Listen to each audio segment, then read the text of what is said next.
Apple's iPad keyboard dock essentially turns your iPad into a desktop system. At first glance, it looks like a standard Apple keyboard has been grafted onto a dock for the iPad. If you look at Apple's standard wireless keyboard, everything does look the same. However, the keyboard dock for the iPad has a few important differences. Up here we have the home key, spotlight search, brightness controls, dimmer and brighter, the picture frame mode, the virtual keyboard button, a non-functioning button, the media controls including rewind, play, pause, fast forward, and also the audio controls, volume down, volume up, and mute. And this lock key turns your iPad screen off. Essentially, some of these keys replace the iPad keys itself. All the other keys behave exactly like you would expect them to behave on a full desktop system. The iPad is not battery powered. You do not need to power the dock in order to use your iPad with it.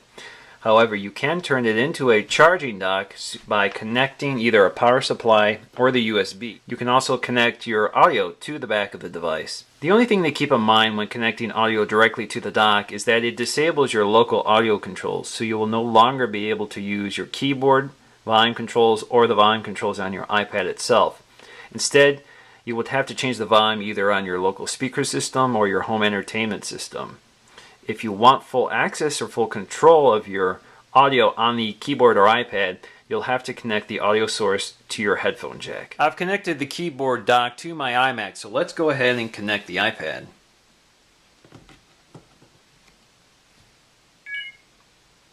So now it's charging and syncing to my iMac. Now that sync is complete, let's go ahead and try the keyboard. Instead of sliding this control to unlock, all we have to do is hit the keyboard. If we want to use Spotlight Search, all we have to do is hit the Spotlight key and it brings us right to search. So let's search for pages.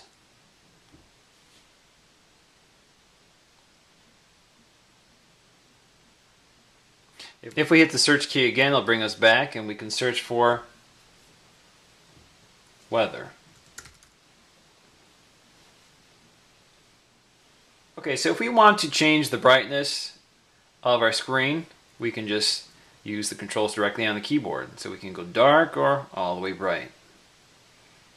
When the iPad is connected to a physical keyboard, the virtual keyboard is not needed, so it stays hidden. In order to invoke it, all you have to do is hit the keypad button. So now I can type on my physical keypad or my virtual one. And of course, many of the functions you expect a full keyboard to do also work on the iPad. So, for example, we have Command A to select all, Command X to cut, Command V to paste, or Command C to copy. Other features like Command Z also work for undo. We also have our audio controls here. So let's go to our iPod. So let's hit the play button.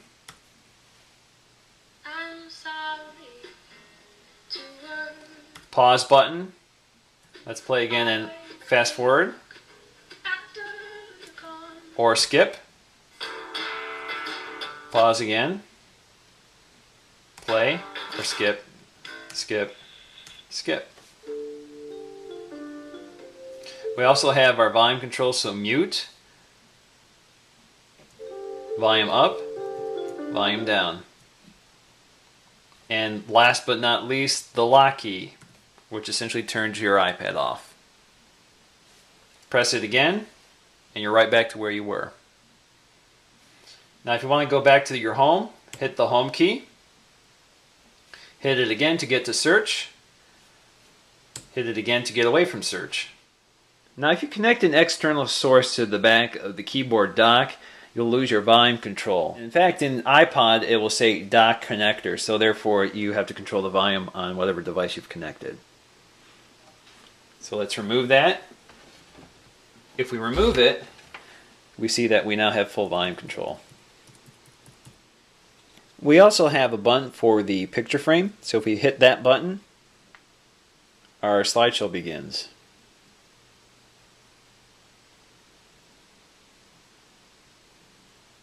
Okay, that's been a demonstration of the Apple keyboard dock. If you found this review useful, I will have many more to come. Please subscribe or rate and comment and make any suggestions.